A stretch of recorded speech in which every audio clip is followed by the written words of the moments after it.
How's it going, guys? I'm back with another new comic book day haul. I'm sorry there was no haul last week, but I had 4 books, so I figured I'd just wait and put them together with this week's haul. I don't know.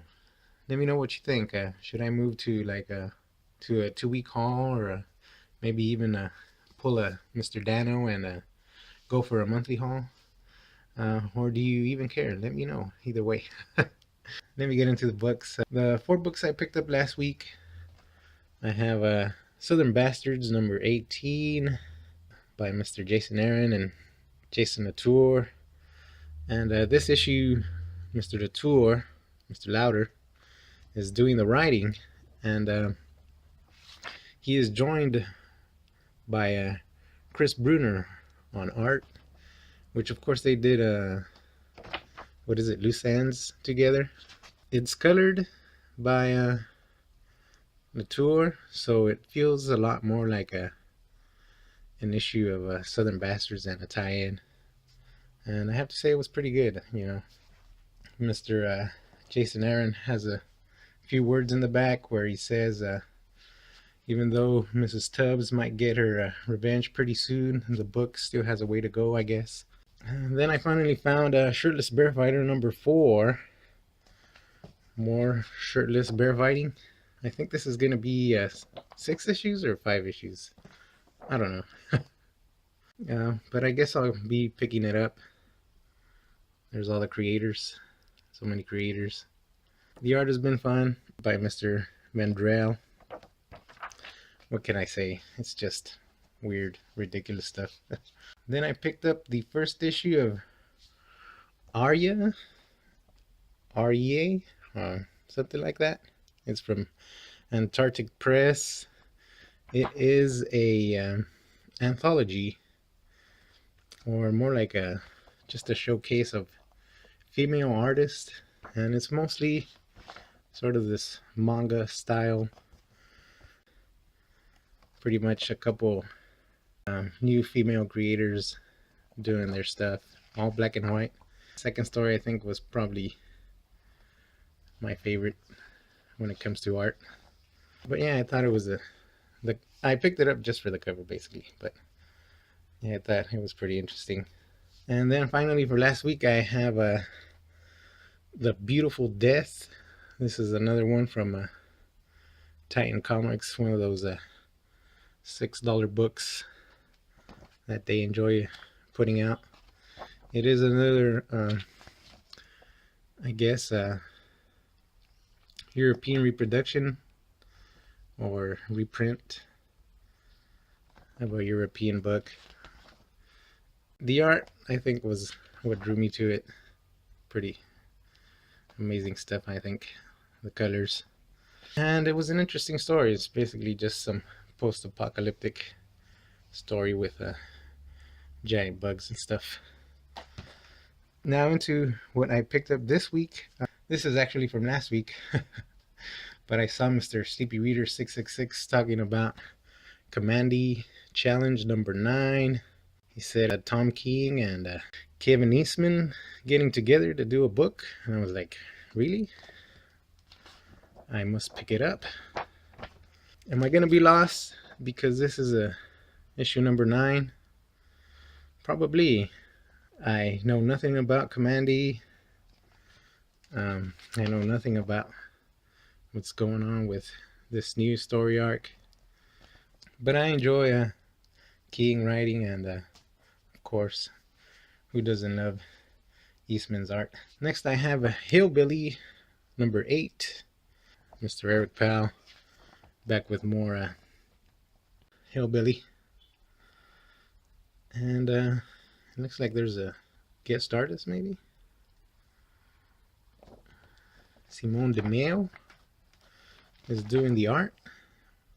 Or maybe there's like a second. Yeah, there looks like there's going to be a story in the back with Mr. Eric Powell writing a story and DeMeo doing the art. So yeah, Hillbilly has been fun. Feels a lot like BPRD, so I'm enjoying it. Next I picked up Judge Dredd, The Blessed Earth number 6. I'm not sure how many issues there's left for The Blessed Earth. Ulysses Farinas and Eric Frades doing the writing, of course. Daniel Itizaidi doing some very nice art. And of course the story is just really, really weird and crazy. Great stuff for Judge Dredd. And I came across this. This is like maybe a month old. Planetoid PX number 6. Maybe it's just a couple weeks. I know I'm missing issues from Planetoid PX by Ken Gehring. But this being the last issue, I figured, you know, I want to see the conclusion to this thing. I just want some closure. Even though I don't know what's really happening, I figured I'd pick it up. I think I might just be missing number 5. I don't know. It doesn't matter. The trade came out like a week ago, I think, and I was debating whether I should pick it up, but if I'm just missing 2 issues, I'll just get 1 issue and, you know, I'll fill in the rest with my imagination. Jazz Manor, Part 5, rated M for mature. And it's not that mature. It's just different sensibilities, I guess you would say, from the European standpoint. But nonetheless, great story, real fun. If you like your hard-boiled stuff, it's pretty much that. There's like a fantasy feel to it at times, but it sticks pretty much to reality, so I'm really enjoying it.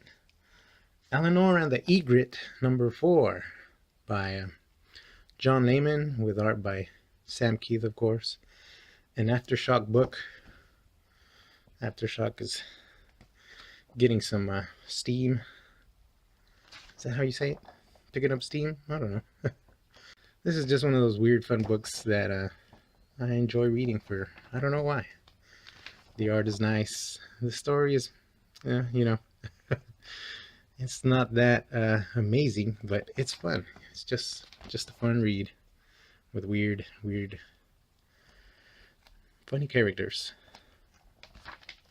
Another book, which at times I have no idea what's going on, but I really enjoy it, is Black Canvas number 4. This is from Black Mask. Weird book. It's a superhero book.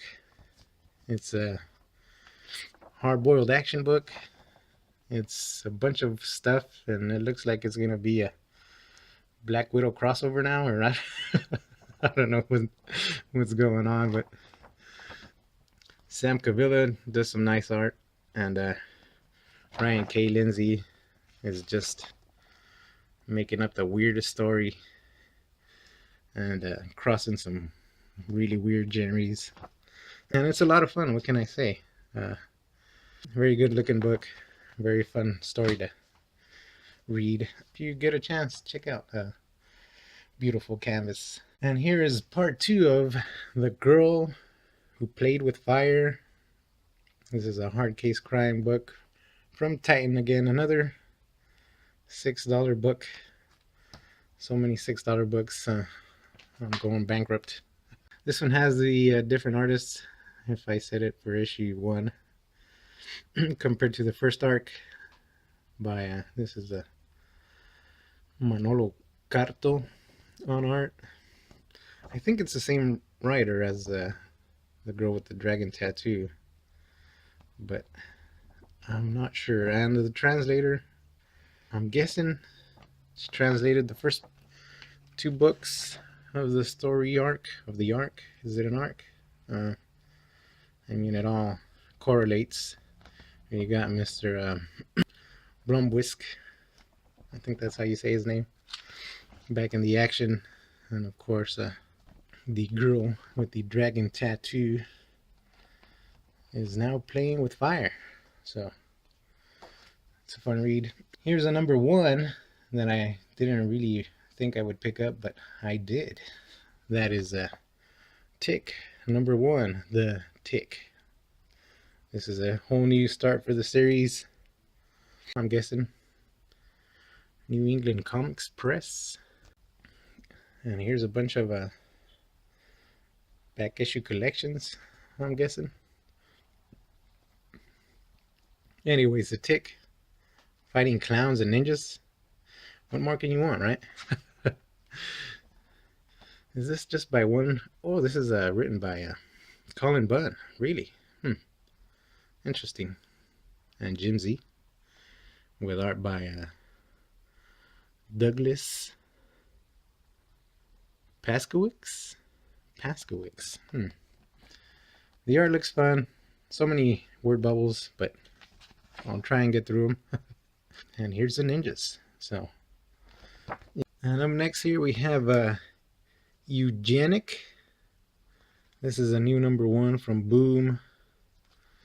It is by James Tinney IV, who has been doing The Woods for Boom.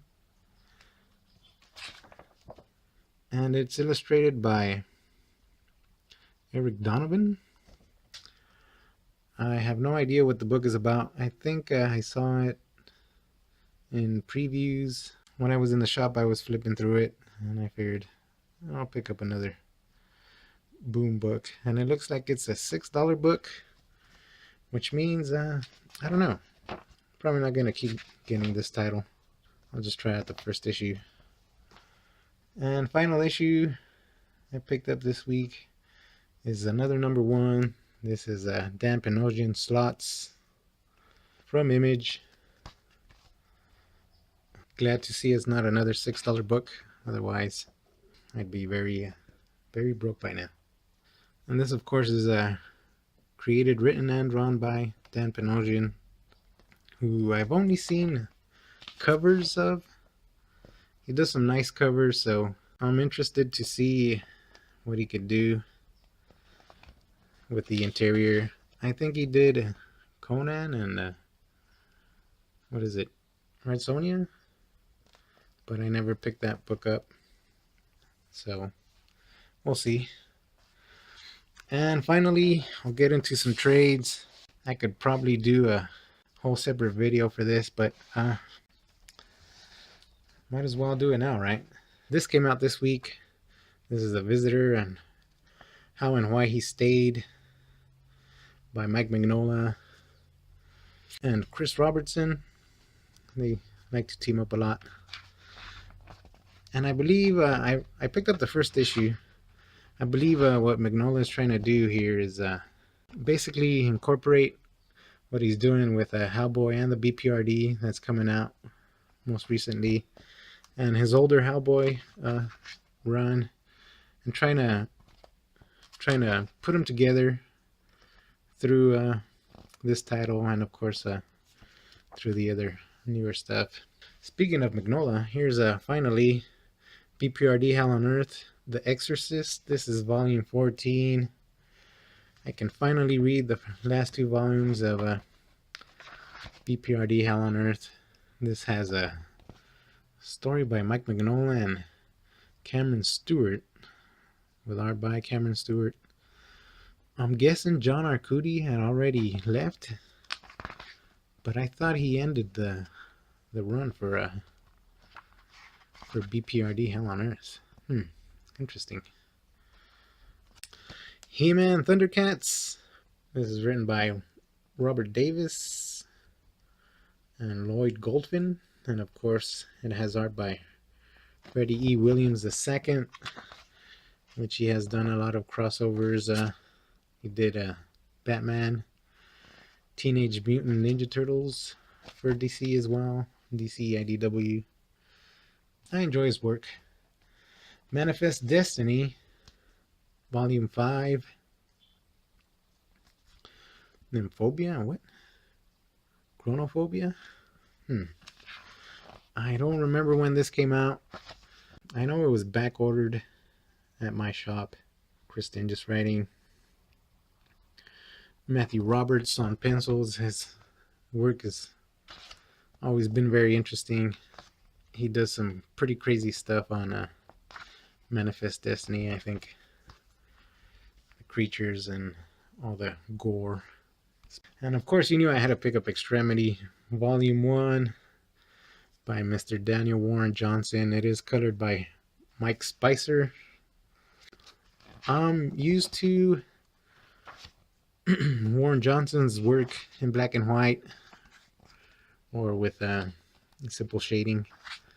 I don't mind the color. I just think his work sometimes looks better in black and white.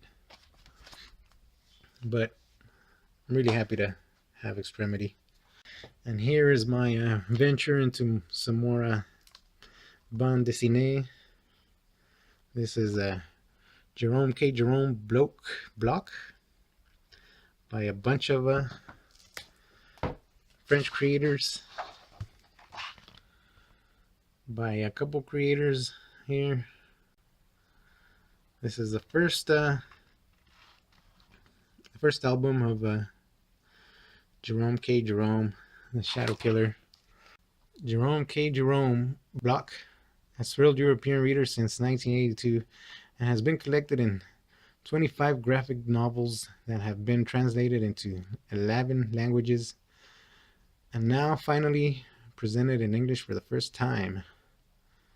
So 25 graphic novels, this being the first. I think there was some preview pages on previews, which is what got me. The art looked interesting. So yeah, happy to check it out. I think it's some kind of Sherlock Holmes kind of character. He's a younger guy, so you know, he's out getting into mischief, I guess. I'd say that's a pretty significant haul for me. But anyways, if you stuck around till the end, thank you very much for watching.